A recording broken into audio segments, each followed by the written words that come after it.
जेवण करायचा कंटाळा आला की एकच ऑप्शन असतो, दाल खिचडी किंवा खिचडी भात. आम्ही इकडे खिचडी भात बोलतो किंवा मसाले भात. तर इथे साहित्य बघताय, अख्खे गरम मसाले घेतले, गरम केलेलं पाणी घेतले आणि मी तुपात बनवणार आहे. मस्त होतं तुपात बनवलं की.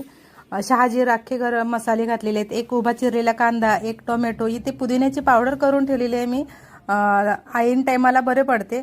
मग इथे पुदिन्याची पावडर घातलेली आहे पाव चमचा, गरम मसाला जो मी घरी केलेला आहे तो अख्खा गरम मसाला, हळद घातलेली आहे याच्यामध्ये पाव चमचा, चवीप्रमाणे मीठ आणि तिखट मसाला घातलेला आहे.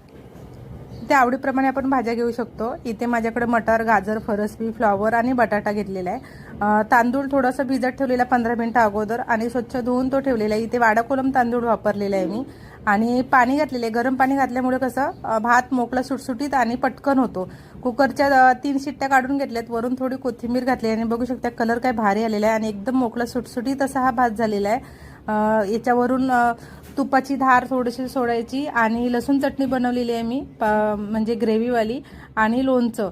मस्त असा आजचा बेत झालेला आहे. मसाले भात, खिचडी भात, तुमच्याकडे काय बोलतो ते सांगा. आम्ही खिचडी भातच बोलतो आमच्या इकडे. तर खिचडी भात मस्त गरमागरम असा रात्रीचा मेनू. आणि छान असं, जर तुम्हाला आवडलं तर लाईक, शेअर आणि सबस्क्राईब नक्की करा. बाय, भेटूया पुढच्या व्हिडिओमध्ये.